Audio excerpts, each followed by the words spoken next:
All right. I am joined by Kay-Lynne. How are you? I'm okay. It's been a day. How are you doing? I'm well, thanks.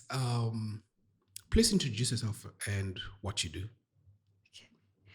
My name is Kay-Lynne Barnes. I do many things, first of all. So I am a social entrepreneur, I am a personal trainer, I am anything you can practically think of. I make infused eyes, I do business development, I do grant writing, all of the above right now. Okay. I think from a bio, there is several things that you're doing. Um, is it too soon to be calling you a powerhouse? Way too soon. Let's But wait till I make my first 100 million and we can call it that. okay, okay. I think maybe to start, let's start with your books. I think that would be a nice Yeah. spot to sort of spill over to the other stuff that you're working on. You're an author, right? And I think you mentioned that you wrote your first book at a When I very was young age, 18, 18. yes. And please take me through your journey. What inspired you to start writing your book? That journey actually started in high school. I hated fitness, first of all. I couldn't stand fitness. And then in high school, my parents were in a very abusive relationship, and I needed something to cope. Something healthy, something that wasn't drugs, it wasn't alcohol, it was fitness. Fitness was a way to get high without getting high, if you know what I mean. Yeah, it was a way to let out sweat, let out frustration, all of those things.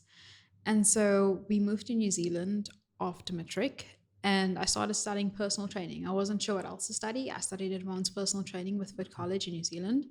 And that was that. And I was like, wow, I love fitness, but I want to broadcast fitness. I want to share it. I want to share it with other people, with like minded individuals to help them cope, to have their own coping mechanisms. Sorry.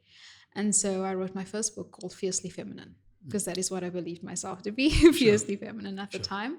And I was 18, and then I wrote my first book, illustrated it. I still remember putting my phone, then putting a time on my phone, and be like running to my phone, and you come back and you pose and you run again. So you didn't have photographers, you didn't have such money. You just Sure. you run there and you come back and you edit on your laptop, and that was it. So And probably then I you had sold my the first book, and that was how my first business started. nice. Um, how was the journey? What process did you sort of follow in writing the book? And because I've been writing a book for a young age, you sort of a novice in it, and you finding your way might be a bit difficult because do you have mentors? What was the I had process no like? mentors. I had myself. I Okay, had myself, I had sure. my imagination, and I had my willpower. And I was just like, I'm going to do whatever I have to do. Okay. I'll put it together. We've written essays in school. I'm not new at writing essays or paragraphs or whatever. Let me just do it. Let me do it for something that I enjoy. I studied fitness. I know fitness to a degree, of course. Sure. And so that's what I did. I Okay. started writing, started putting pictures together because that's how I wanted the book to look in my mind. That's Okay. all I did. And then I think you did mention the how tedious it sounded like going up and down. Yes, you put your timer on like 10 seconds. Sure, You're like, I got 10 10 seconds. seconds to hold the plank. Wasn't enough. 10 seconds Sometimes enough. it was. And so, for the handstands, jeez, I can't hold the handstand for Sure. 10 seconds. It was many takes. Yeah. And then you I think it makes sense to say that probably that was your first love. Should I am I correct in I'm assuming that? My first love was dogs, probably. Dogs and chocolate cake. But fitness was my first passion. Passion, okay. Yes. Okay. And then you are writing your second book at the moment. No, I'm on my fourth book. Is it your fourth book? My fourth book. I've already sent you a copy of my first and my first workout challenge. Okay. I think you sent Yes. me two. So I just Yeah, the assumed copy that. of my first book and my first workout challenge. Oh, Yeah. I see. So which other two books in the middle did you work So on? I wrote Dumbbell Goddess. So it Okay. focused just on dumbbells, hypertrophy training, Sure. linear training, all of those things are in there. But that's all at home because I wanted to be minimalist training. Like you just need a heavy water bottle like this, or you need a dumbbell and you need to be able to do fitness. You can't go Sure. to the gym, we can't afford a gym. Sure. We need to be realistic. And that's what I did. And the second one was Founders Fitness. Third one, sorry, is Founders Fitness. It's Founders Fitness. Founders Fitness. So I Okay. have a program with Strengthener at Wim Hub that I run called Founders Fitness. Okay. So we basically target female founders or female business owners. They are Mm. busy, they don't have time to train, but they need to train. The Sure. benefits of training are incredible. Sure. They can't be missing out on it.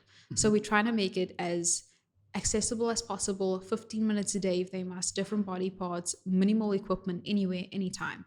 And so the findings of that is in Founders Fitness. What I found that it helps female entrepreneurs become more innovative. That book is a little bit more wordy, less illustrations, less pictures and abs and things like that. So you're sort of like teaching and Yes, we're not getting just the teaching them how to mentality. be bendy and flexible. Sure, We're sure. teaching them the importance behind it. Yeah. Yes. I think before we jump into the next topic is you did mention that you were sort of trying to cope with managing your family situation. Did writing help? And did going to the gym help? And also the fruit of doing fitness did also like yield positive feedback from your side. So after I wrote my first book in New Zealand, my family my parents separated. They got a divorce. But okay, they separated. They came back to South Africa a few years later and they got a divorce. During that time, I moved to Australia. I started my own business. I was like, I need money. I need a hustle. My father's not going to pay for my studies. My mom's not going to pay for my studies. My father left my mom in over R1 million worth of debt. I don't even know how that happened. He was not paying child support. It was crazy. I was like, this cannot happen. I need to support myself. I need to study. I want a doctorate. That's how I'm currently my master's. Like, ugh, I need a hustle. Sure. That's what we did. So I started my business and I was like, I miss home. And I moved to South Africa. My business, it tumbled. It didn't work out. I didn't understand the South African market. It was January 2020. Lockdown happened probably, late March, early April. And I had to get another job. And then I became a financial business analyst. Sure. But the results it yielded in terms of starting my businesses now, the lessons learned, incredible. Sure. You don't get a better teacher than failing. Sure. It sounds like a really hectic thing. I think the idea of just moving from Country from to some country, to hopping. country and going I back. actually missed it. That's why I started more businesses. I started Strengthen Home. So my first business was called Fit K Store. Okay. And we did a lot of physiotherapy equipment, things like that, and accessories and crazy stuff. Sure. But I miss traveling. I miss hopping from one place to another. I grew up, the longest area I've lived in was probably like 3 years. Okay. That's the longest I've lived in an area. Sure. So for me, moving is the norm. So you Now that actually I've been enjoy it. stagnant for Sure. 4 years, I'm like, oh, something is wrong. Sure. I need to move. I'm getting jittery now. Yeah. Okay, I'm gonna ask the question. Yes. So where are you planning on moving? I'm not sure, but there are openings in Amsterdam. Okay. There's businesses there. There's a lot of investors in Kenya. I don't know yet. Wherever the world takes me, that's where I'm gonna go. I'm not gonna be stagnant. I want to travel. I love it. I love going out, meeting new people, new business, new culture, learning new training techniques that suits different demographics, things like that. And I just want to it's a small deep dive, then we can get into other stuff. Just a deep dive in terms of the business models that you were using into trying to sell the books and the businesses. And so at least you can just encourage someone out there, as young as you are, but you're making big moves. What kind of models and what were you doing to sort of, what's the word, to see your business like giving out a great turnout? So for my first business, it was word of mouth. Okay. But also it kind of helped that I had abs. Back then it helped that I had abs. Oh, okay. Crazy Okay. flexible, Sure. like that kind of thing. So it was quick. You just put yourself on social media doing something crazy and people are like, oh, who are you? And you get a few followers and then you do some paid promotion. But now I don't do socials. I'm like, okay, let's not do that. There's OnlyFans stuff now. No, thank you. We don't want to do socials. We avoid it now. So for now, we're going to do a lot of paid promotions. That's where we're getting, and crowdfunding. That's where we're going to make our money. Okay. Not going to make our money through basically one-to-one sales of social. It's not my model. So that was the model that you were using throughout. Great. That was the model. And then for how my is first it? How business. do you sort of deal with it sort of on a day-to-day? How does that look? Day to day, I just apply for funding for programs. That's what I do now. I apply Okay. for funding, grant funding, whatever I can. Mm-hmm. You apply for funding for projects or programs. There is a ton of money out there. Mm-hmm. You just need to find it. You need to know where to find it, how to write it, how to win it. Okay. And so that is what I've been doing now, and it's been working. Mm-hmm. So let's get into the business side.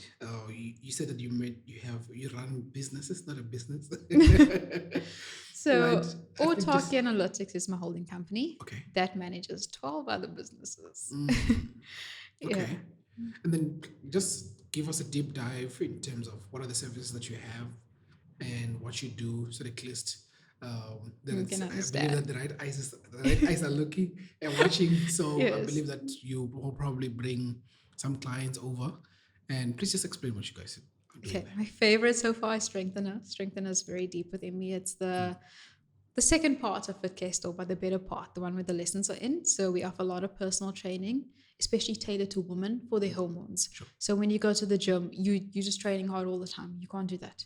Your hormones are fluctuating. You need to balance it. You need to balance it with your training. So the training that we give them complements where they are hormonally throughout their menstrual cycle. Then we've got Brainville. That's an EdTech company. So we offer intervention lessons. So at school, my mom's also a teacher. She currently has, is it 48, 49 students in a class? Sure. That is too many students for one teacher. Yeah. And obviously, you're going to miss out, some students going to miss out on some lesson that they need to learn. And there are going to be so many learning gaps. So, in order to kind of bridge those learning gaps, we have intervention learning. That's Brainville. Then we have ISO. So I don't like normal ice. I like infused ice. I like to put a little lemon in there, a little bit of mint in there, a few herbs when I'm cooking pasta, especially a little rosemary, things like that. That's ISO. We make infused ice.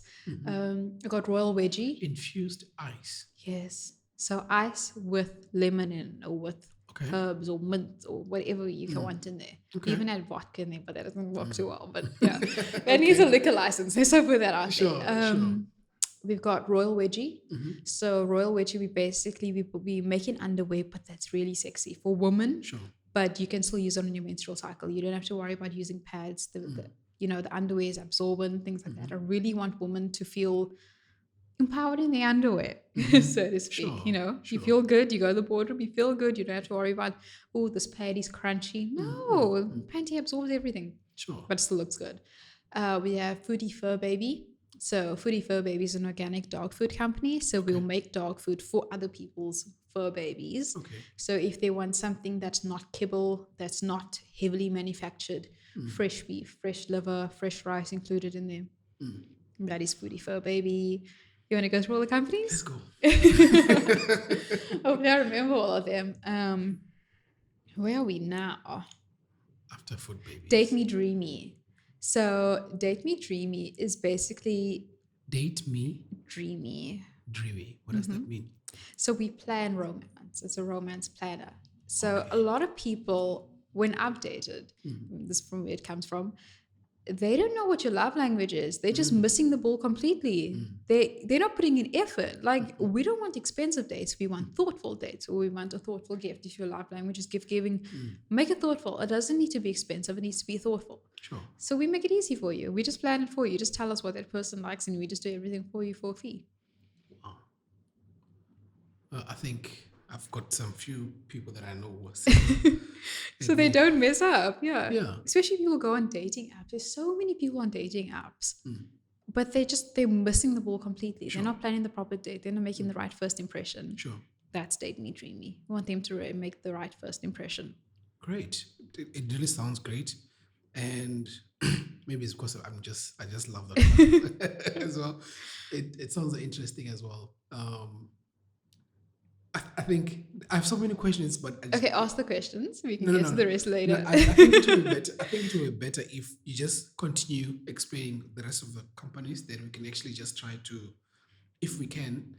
It feels like we are bound to have a part two of this, but I think maybe you can just continue from there, and then I'll just Yes. ask my questions. Then we've got Lean and Lins. Okay. So we do catering with authentic coffee. So we make the coffee ourselves. There are mornings that I've woken up to come and grind coffee and make a noise in my apartment, but it's crazy. But that's what we do. So we go to catering and we do the authentic Turkish coffees, whatever they really want in terms of coffee.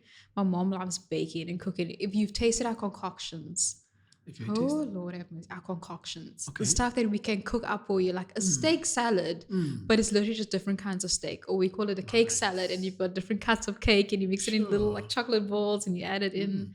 Yeah. We are in crazy industries right now. Okay. That was that was fantastic. Is there another one? There is more. I'm probably forgetting them because my mind has just been on strengthener. Okay, I understand. I think maybe just to I'll try to just to make this interview just a bit generic, and we'll have a nice deep dive into almost all these companies and what they actually do. I know you explained them, but how do you manage all this and still be A holding having company. That's the exactly first option. sure. Holding company. Autarky Analytics manages everything from finances. We have one accountant that manages everything for the group. It's as simple as that. I wanted multiple companies. I Sure. didn't want one company. I knew that when I was going to go back into business, I can't have one business and another business and a whole team for this. No, Sure. I want one team to work across everything. And was this hunger coming all the way from you saying that you want to start making money yourself and pushing for yourself? No. I wouldn't say that. That wasn't a very confident no, but no. Okay. When I worked as a financial business analyst, I was so happy. I worked there for 3 years, but then I started getting bored and I started automating my work. So, what started from a 16-hour day ended up just being 5 minutes of watching a screen because I automated my work that Sure. well. And then how? I got bored and I was What are like, you I using need to automate your work? coding. You code on SQL, you go mad. You code for Tableau, you go crazy. You're using a lot of programming software and you just code like mad. You code like crazy. You run your code and you just sit there all day and you watch it. Sure. You don't do anything. And then how was that? What do you call the process like? To start coding was tough. I don't come from a coding background. I come from either fitness or business background, whatever you want to call it. Sure. I studied finance, I studied accounting, marketing, business administration. I did not study coding or computer science or information technology or anything really technology related in that sense. So to teach myself was YouTube or courses, or at the time my fiance who was also into coding. And you kind of take a little bit from here, you learn from everywhere. Sure. And that's what I did, and it worked. And I was like, okay, just leave it. Don't mess with it. It's working. Sure. And you end up automating your work. So that means obviously it allows you to start thinking of new Allowed me ideas to and be implement. very bored. It helped you too? It allowed me to be very bored. Okay. I became so bored with life Makes after sense. that, to Makes the point sense, where I yeah. was like, I need a new career. Sure. I need something I can learn. Sure. That's when I made the mistake. Sure. And I went into business development and I learned grant writing and I learned how to make partnerships with people, which is kind of good. It's a good skill to have in business, of course. I hated the company. And so I was like, okay, I need to get out of this company, but I need to get out fast. 12 businesses, 13 businesses, that was the option. Okay. I'm going to ask this question as sort of like a conclusion, but like I said, that we're going to have another one. What is the next thing? What does the future look like for you? $100 million in annual revenue for each company, with the first 100 floor building in Cape Town, each floor having its own business. Wow. Thank you very much, Kay-Lynne, for coming through. And I'm just sort of cutting it short, but I feel like we'll just have another conversation and sort of get into each other's world and understand what drives you. What drives me? What drives me is knowing that by the time I'm 35, I would be able to retire, that I would maybe be able to start a family if I decide that I don't want to be not stable anymore. What also drives me is the fact that I know my dog will be happy. Yeah. My dog. Okay. He is my absolute world, but also that my mom wouldn't have to work anymore. That she would be able to do whatever she wants. Like, I remember the first time I brought in my first paycheck and I was like, Mommy, we're going for massages. And the look on her face, I want my mom to be able to retire comfortably. Sure. That is what drives me, to know that my family will be fine. There's no doubt that that's going to happen. Um, I would say God or the universe is going to make sure that that happens. And it's sort of the message that we embody as Tiger Podcast as well. That we're rooting for you, and we're saying all the best in your journey. And I think people are gonna love your story as well. And I hope they find inspiration in it. And all the best. Thank you. Cheers. Cheers, everybody. Thank you so much for listening to this episode.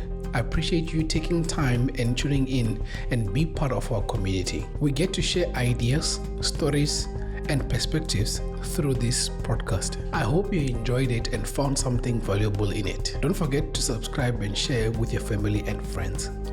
I look forward to connecting with you in the next episode. Until then, take care. This is Tiger Podcast signing out. See you next time.